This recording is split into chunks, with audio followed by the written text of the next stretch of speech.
Hey, welcome to Side Praise, Praise. a Nicolas Cage podcast. I'm your co-host VHZest. And I'm your other co-host, Captain Nostalgia, the one that is still here. I don't know what that says about me. That's right. Today we're talking about Josh's dumb joke.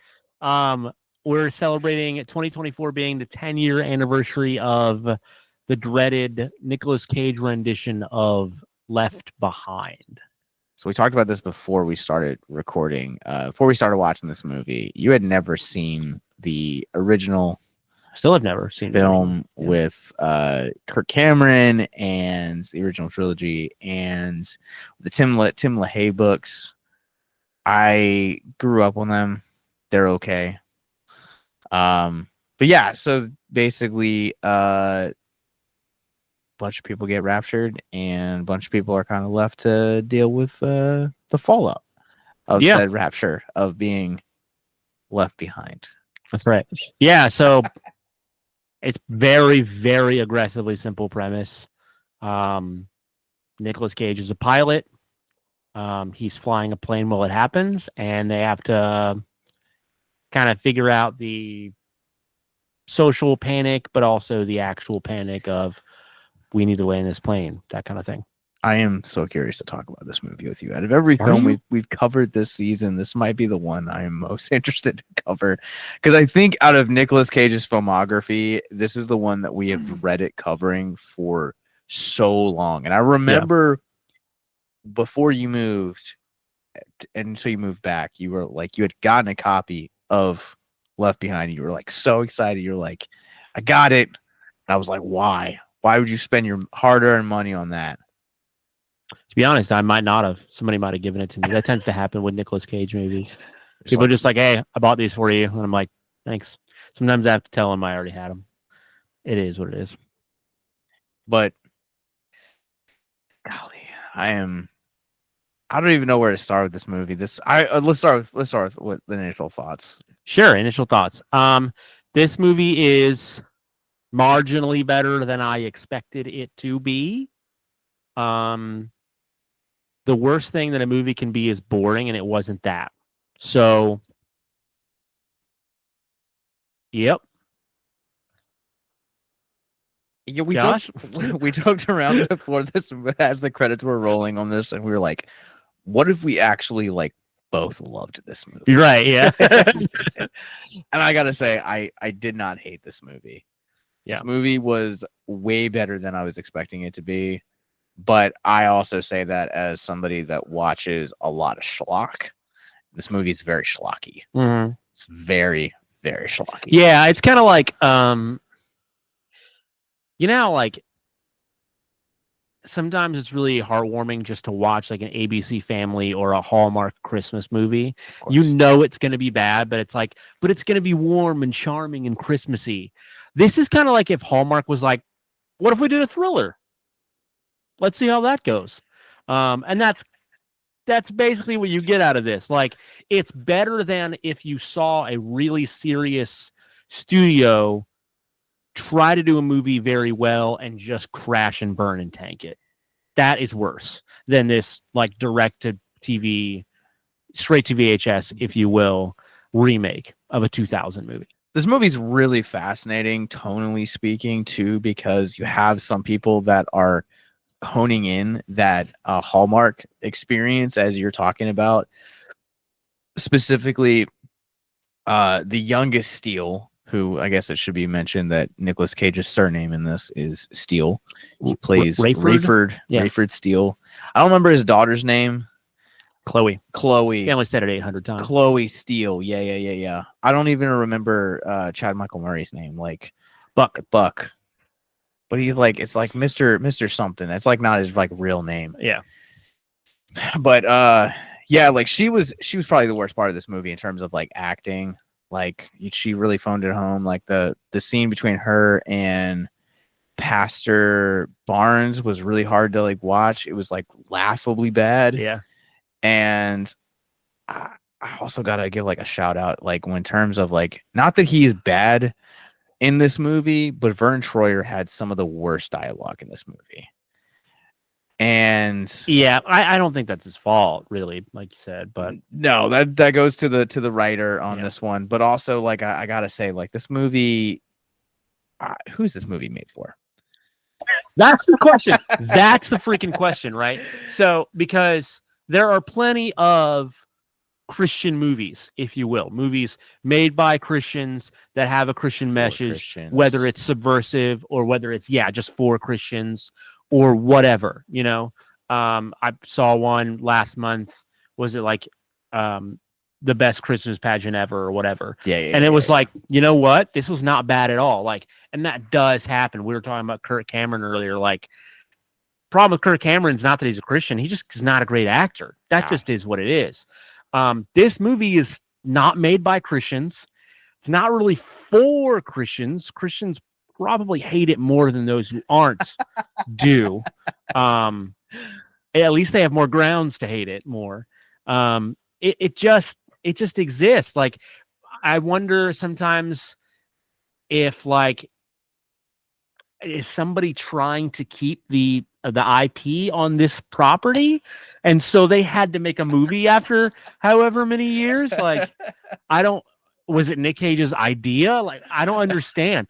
This movie has a $16 million budget, 15 of which went to Nick Cage. And that's a joke that we've been saying, but for real, where does this budget even go? Like, it's got some not very good for 2014 effects, but effects that had to be paid for. It has a out of nowhere cast. Like, it's not a massive cast, but it's surprising, like, the amount of familiar faces in this movie. And it just, it just exists for some reason. It's a really interesting movie to consider because it tries so hard aggressively to take this very Christian concept of the rapture and just completely neutralize it to where there's not any religion attached to it. It's this, like, this almost like thriller concept that somebody wakes up one day and just millions of people are gone. Yeah. Which is a great concept for a horror movie. Sure. Yeah. And like, one of the biggest, one of my personal favorite, like, comments that I saw on Letterboxd about this movie, is somebody was like, let me see if I can give them credit. Hold on. They deserve some credit. Who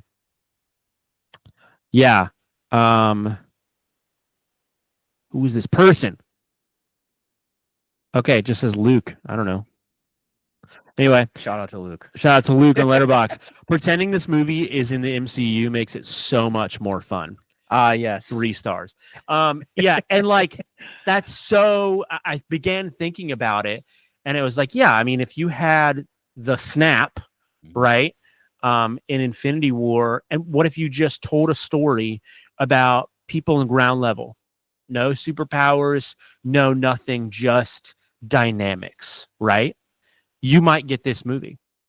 You would have gotten something better than this movie, but you might have gotten the premise. Yeah, this movie definitely feels like it is the OG concept for Infinity War, and we joked around about introducing this movie as the OG Infinity War when we originally were like, this is how we should introduce it on the podcast. But yeah, it's a really weird thing because, like, there's so many of these, like, cut scenes that, like, once, like, all the pieces, like, start to come together, of course, Nicolas Cage, God bless him, is the one that puts all together. He's like, Irene warned me about this. Irene is his wife, played by Back to the Future's Leah Thompson, in like 4 scenes, I think. Well, she gets raptured, Josh. Oh yeah, that's true. She gets raptured. She believes. But yeah, so he's like, and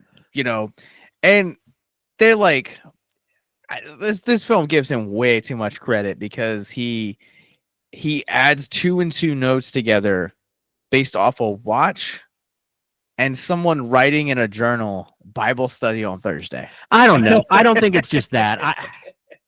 I got weirdly defensive, at least of Cage, during this movie, because I was like, the movie is not good. No, but the movie is still self-contained and playing by its own rules. So, like, his wife being a Christian, being religious, talking about this kind of thing, That's got to be in the back of his mind. And he probably, what happened was, so he starts at some point in the on the plane getting together like some of the things that were left behind by the people who were raptured, right? And so he gets like, he finds, like you were saying, he finds this journal that says Bible study Thursday, and like this watch that has John 3:16 written on the face, and things like that.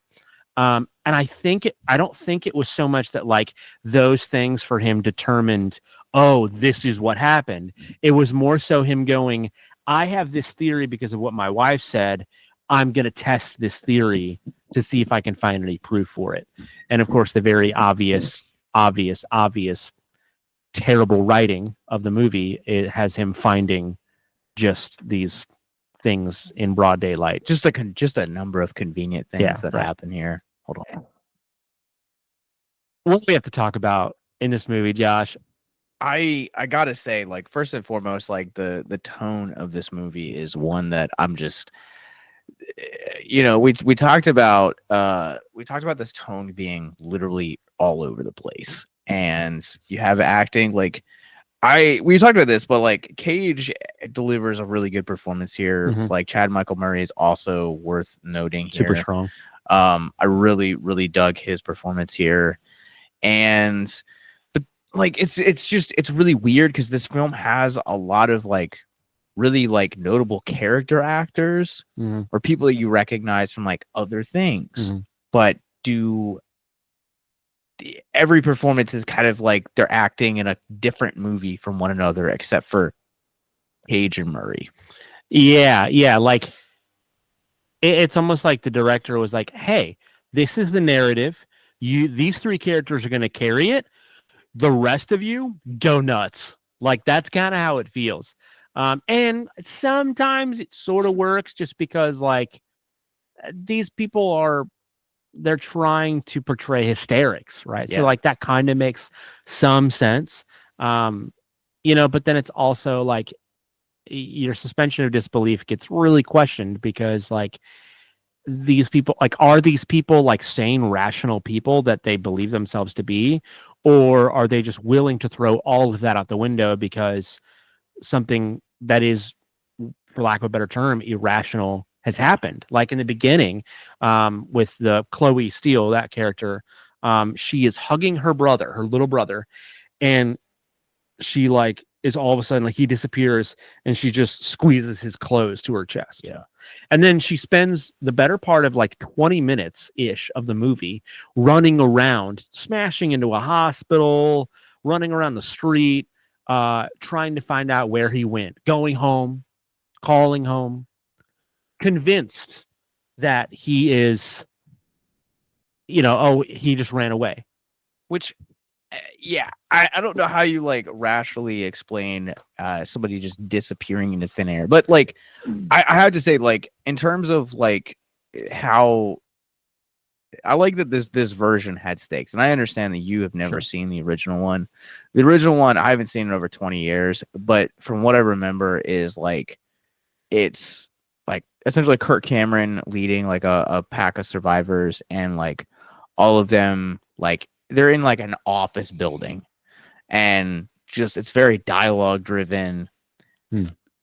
It's a very boring movie. Sure. It's very much a like, as LaHaye intended it to be, like, we're gonna take this concept and use it as like a warning for people to get to know Christ before the end times, which cool, respect that.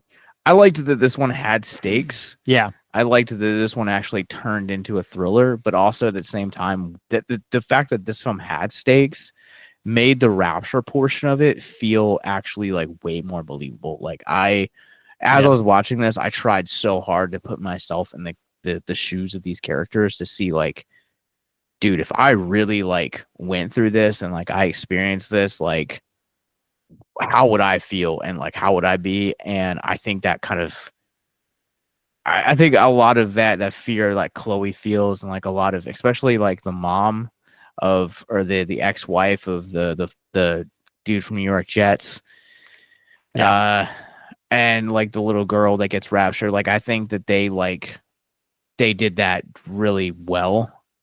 I think this movie does things really well. I think it's just acted and written very poorly. No, totally. Yeah.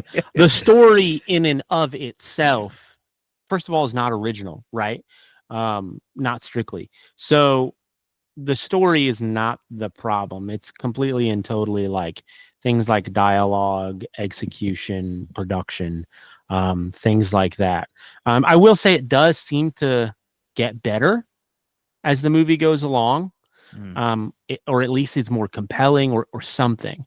Um, yeah, I'm not really sure, but yeah, I think the movie, like, I've not seen the original, but if the original is meant to be this sort of like fearful warning, um, but yet it's just a talkie kind of a deal. I think this probably does a better job than all of that, because this really portrays like, all right, imagine this situation.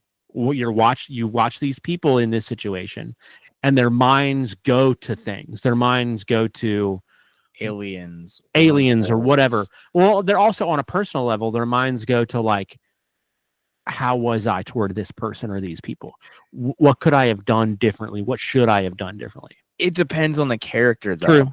So, like the Gary Grubbs character that connects with the heroin addict on the thing, and he's like, I wasn't even thinking about my little girl. Like, I was thinking about money and opportunity and all of these other things. My next meeting, and then you have like other people that are like Vern Troyer's character that was, really kind of dismissing anything, but like really invested also is very, very funny.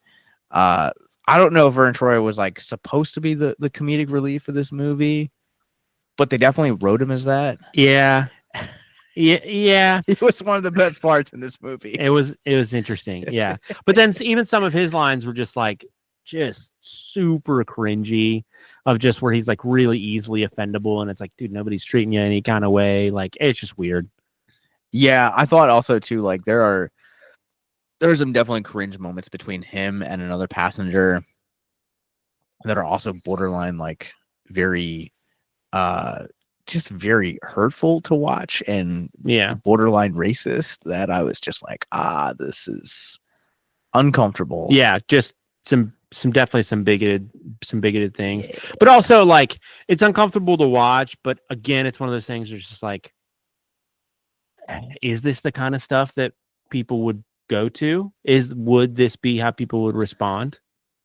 Maybe I have a little bit more faith in humanity. I mean, sure. And I would want to as well. But like, just from the movie's own standpoint, like maybe that's what they were trying to say is like, hey, in this situation, people kind of show their colors. But I don't know. It was still, Yeah, I know you're not a huge fan, and I'll still, to the day I die, never understand why. But I love that line from The Dark Knight where the Joker says, in their final moments, people show you who they truly are. And I think you do see a lot of that here. But I do like that this is taking a very, what we consider, you and me, a very Christian concept and putting it up against like science, like, well, maybe there was like wormholes, or maybe we slipped into another dimension, or maybe it's aliens, or I really loved that this film kind of took the time to explore that. Even in brief dialogue. For sure. I don't really have anything to say. This movie is like just a mess. It's all over the place, but this so entertaining. So freaking entertaining. It's there are Nicolas Cage movies that I wouldn't watch again. There are Nicolas Cage movies that I love to show people because they're phenomenal. Pig. And then there are Nicolas is on that list. and then there are Nicolas Cage movies, but another time. And then there are Nicolas Cage movies that where it's just like, hey, you know what we should watch? We should watch this, and just like get people together who have seen it. You know what it's about. You can do the whole like throw popcorn at the screen, talk during the movie, like just have a fun time. Trapped in Paradise came up earlier. That would absolutely be one of those movies. Vampire's Kiss, things like that. Where it's like the movie's not good, but you can have a good time And at very best, this movie is that. This movie is that. Like I said early on, the worst thing a movie can be is boring, and it's not. The one thing that, like, I think my biggest complaint about this movie, I agree with everything you say. My biggest complaint about this movie is there's a moment in here where the another plane is onboarding. Nicolas Cage plays a pilot, and there's another plane that's like coming towards them, and Cage like clips them, and it causes them to run out of fuel, and they're not going to make it back to their destination. And so they kind of have to like do like an emergency stop. And it just kind of seems like there's a point in the movie. And I don't know if you felt this way, but there's a point in the movie where literally everything, just the entire film just becomes about this rescue mission. Yep.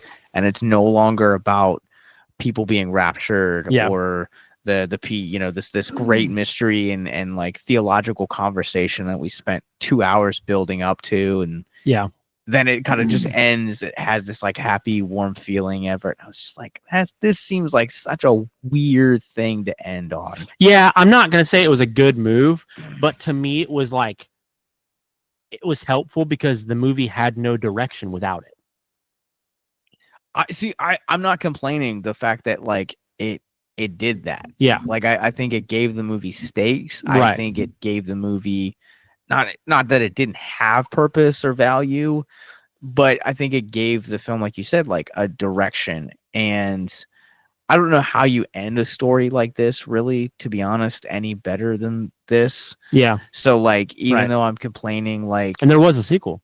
There was a sequel called, I think it's Rise of the Antichrist with Kevin Sorbo. Yeah. Who played Hercules in the 90s. If you remember that, but he's kind of just like exclusively like a Christian actor now. Is he really? Yeah, I had no idea. Yeah, he played the atheist professor in God's Not Dead, and he's just done a bunch of other Christian movies. So he's like exclusively Christian. I'm not the avid watcher of Christian films that you are, Josh. I went through a rough patch. Depression was a real thing. I don't recommend these movies. Tell if you're big serious.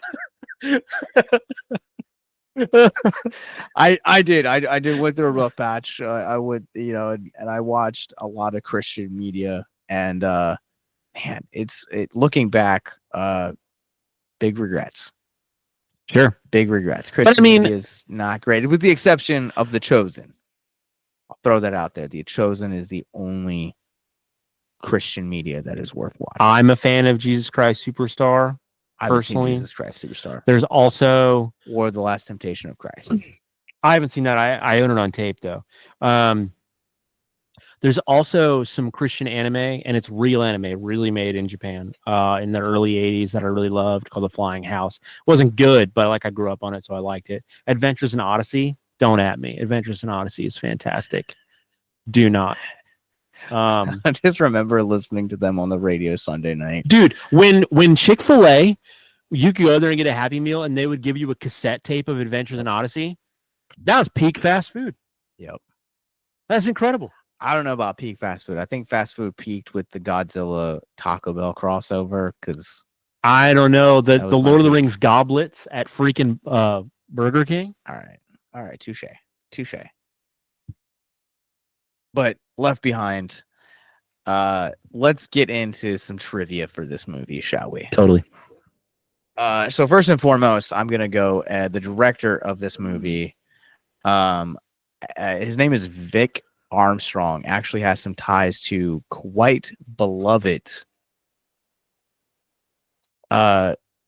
franchise films, and I'm curious if you know which ones without looking on Letterboxd. Well, I already know one, which is Indiana Jones. Yeah, so he was the director on Young Indiana Jones, the prequel series in the early 90s. Mm-hmm. But this guy's got a crazy resume, and it's not as a director. He like works like different positions in Hollywood, and it's like batshit crazy. My favorite like cast and crew, my favorite crew list ever is Mac and Me, personally. the person who scored, just because we brought it up already, the person who scored Infinity War scored Mac and me. Nice. Yeah. Anyway, I'm forgetting his name right now. Shoot, I don't know what movies. Alien. So he's done Blade Runner, Oh my gosh. Return of the Jedi, Amazing Spider-Man, Raiders of the Lost Ark. Well, the entire OG Indiana Jones, I Am Legend, Brazil, American Werewolf, and London, Mission Impossible 3, the OG Dune, Total Recall, Charlie's Angels. Which Total Recall? Schwarzenegger. Which Charlie's Angels? 2000s. Oh my god. War of the Worlds, the OG Omen, the first ever Superman movie, Legend. He was a stunt coordinator on all of those. On all of these. Wow. Also, he has listed here. There are no stunts in Left Behind, just so we're clear. No, there's not. But he also, I know you claim it doesn't exist, but I'm looking at it right here. He also did stunts for The Mummy 3, Tomb of the. It doesn't exist. He was also an actor as well in Raiders of the Lost Ark, Last Crusade. What does this man look like? That's what he looks like right there. Vic Armstrong. He's born in 46. Yes. Just a little bit more about Vic, since we're having a appreciation. He assistant directed Johnny English. Yep. But as a director, he made his debut with Joshua Tree in '93. Also, right around that, also happened to do the Indiana Jones prequel series. Did a hiatus for a couple decades actually. Came back with this movie, and then directed a horse movie called A Sunday Horse. Under additional directing, he did Thor. Yeah. So he knows something about the MCU. Yeah. That's why he wanted to do this movie. So let's get into some trivia first, real quick. So Left Behind authors Tim LaHaye and Jerry B. Jenkins, along with their families, were given an advance screening of a rough cut of the movie on January 31st, 2014. LaHaye was quoted as saying, "It is the best movie I have ever seen on The Rapture." I gotta know, like, how does this man needs to watch End of Days? He's just come on. I gotta know how he feels about the Kirk Cameron movies, though. Jenkins continued and was also said, "I believe it does justice to the novel and will renew interest in the entire series." No one from my generation was asking for a new Left Behind movie, so I don't know how much it really generated. And this is I think you said this when we were watching it, but this is the only movie that the studio of this movie has ever produced. Yep. So maybe the studio went bankrupt for them. Probably. Nicolas Cage's brother, Mark, who is a pastor, is a huge fan of this novel, the original novel, and asked Cage to star in the movie as a favor to him. That's actually kind of cool. That's actually really cool, just because, like, this was always kind of the big question mark, I think, in his career in a lot of ways, of like, why did Cage do this? Like, it's such a hated movie. He's not really why it's a hated movie. It's just not good. Why did he do this? That's kind of cool. Is that the one who was in what's it called? Arsenal and Dream Scenario? No, I don't think so. Okay. So I don't remember this, but this is a crazy trivia fact to me. Sure. So going back to the Cotton Club, we talked about I brought up Jackie Haley, who played the mom on Sister Sister. Yeah. So bringing it back to that and tying it into this movie, Tia Mowry, who was famous on Sister Sister, was originally supposed to be in this movie. Why wasn't she? You couldn't afford her. She was gonna play. Dude, this movie had a $16 million budget. There are some A24 films that are made for less money than this. Okay, but writing costs like no money. Some pencils. Also, Get Out was made for less money than this. So Paranormal Activity, of course. Yeah, Paranormal Activity. But she was originally supposed to play the role of Shasta, but was later replaced by singer Jordan Sparks. I don't even remember this character being in here. And Jordan Sparks is a pretty recognizable face to be like,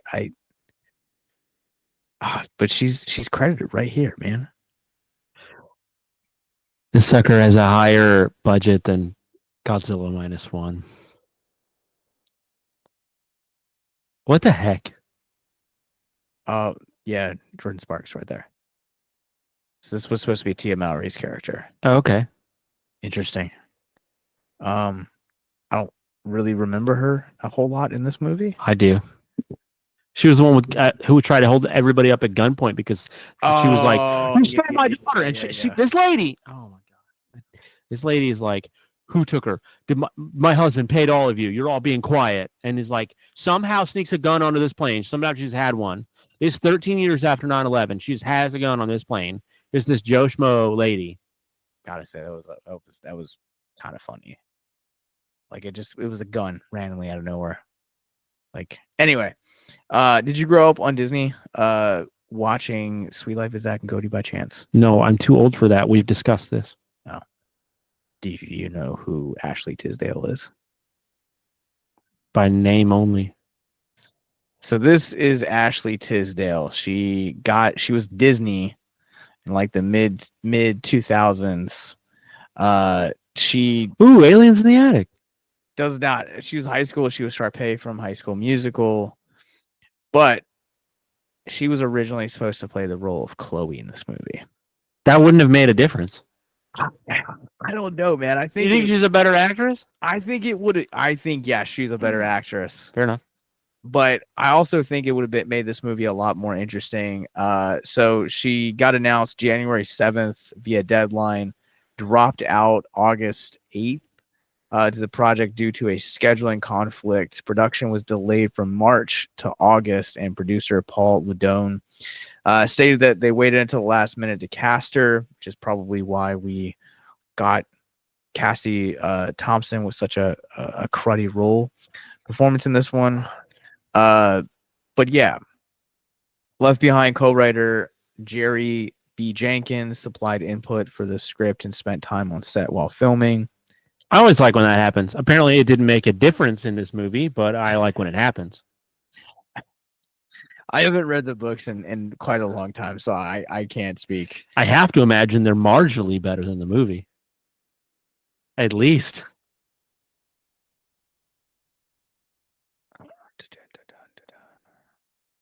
So the original author of this book, or one half of them, that's not Jenkins, but Tim LaHaye, he does make a cameo in this movie. He is in a scene riding the escalator into the mall.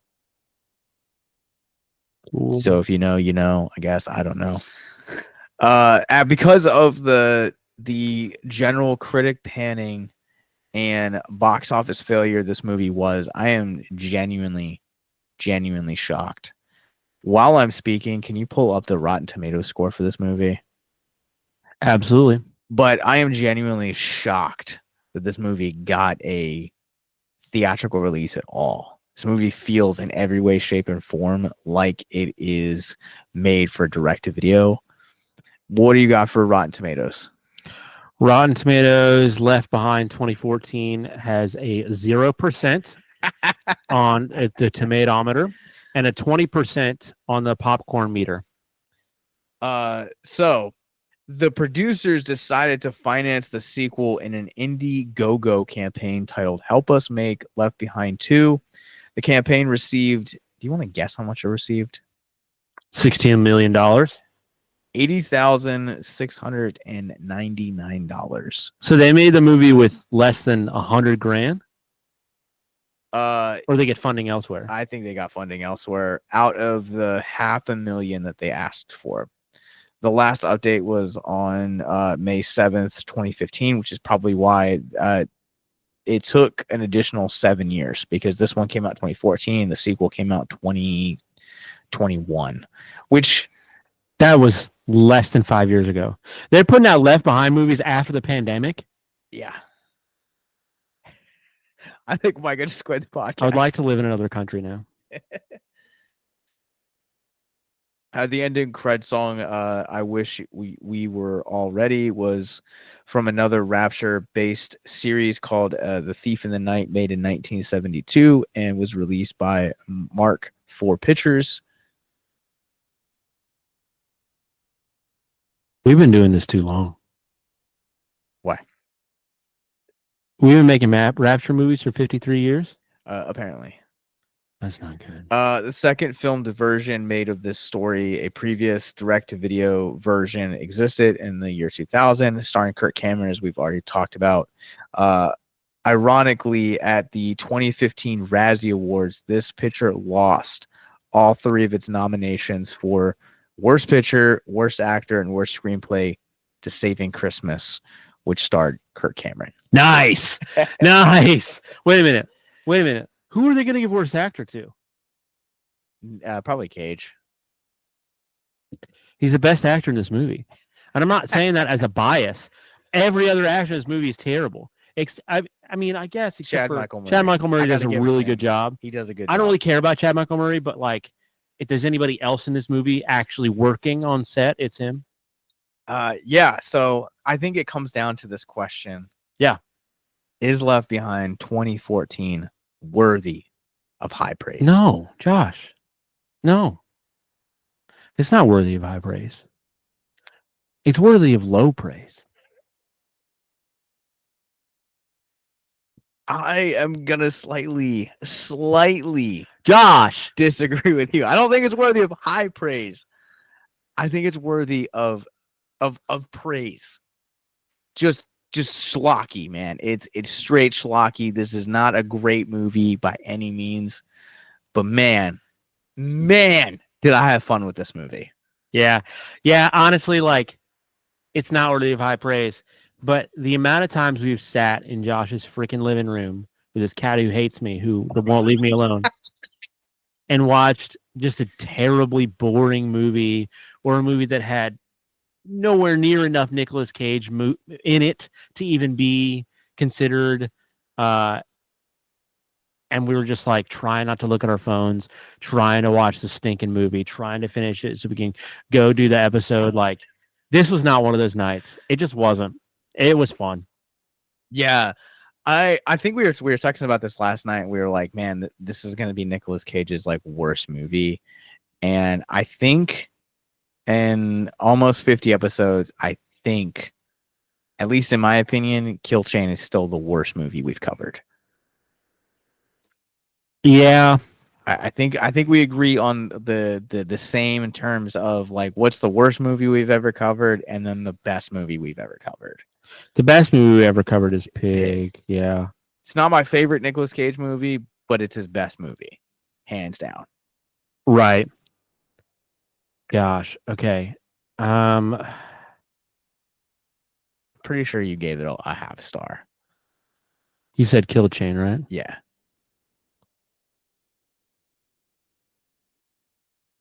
Oh my gosh. Letterboxd, you got to work, dude.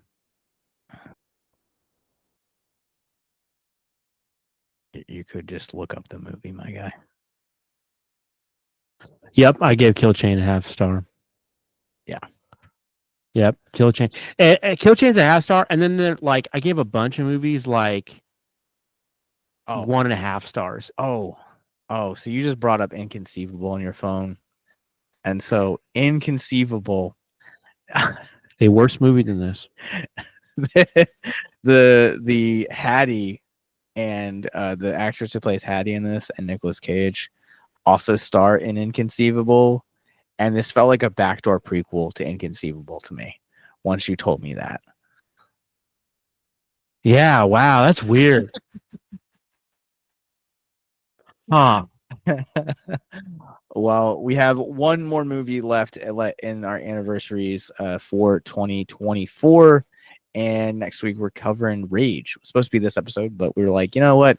We're just gonna tear the Band-Aid off. Yeah, dude. My thought on the matter was like, I love Nicolas Cage. I love watching these movies. I love doing this podcast. I hope other people love it. I try to tell people about it. I told one of my pastors about it this past weekend. My thought was like, if we watch Left Behind, I will have a good time doing this podcast forever. I will never have to worry about another movie ever again because it was the one that I was dreading above all of them. So now it's just smooth sailing. There's also Wind Talkers. We're not. Josh and I are not big on war movies, to be fair, but Cage doesn't have a ton of them. That's personal preference. Yeah, he doesn't have a ton of them. We've done a few, and they've not, for the most part, been as bad as we've expected. I love Captain Corelli's Mandolin. It was okay. Josh, meanwhile, had an incorrect opinion about that movie. It was fine.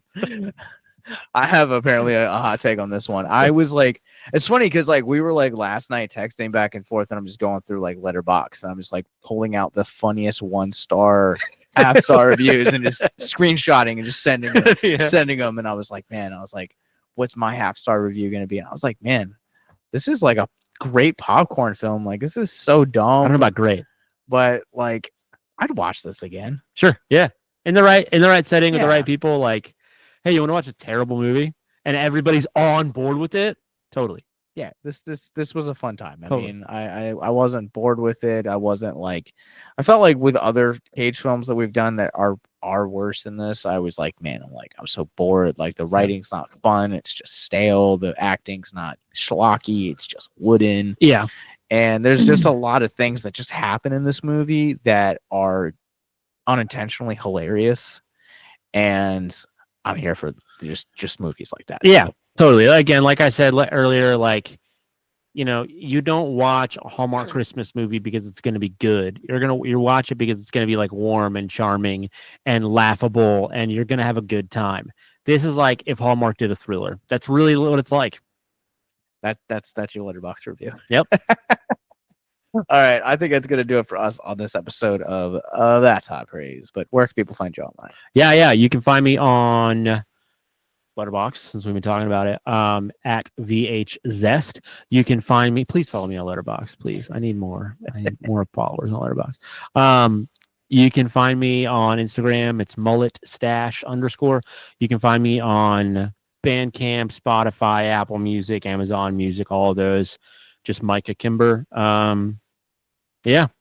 Where can they find you, Josh? Also, Letterboxd at Captain Nostalgia.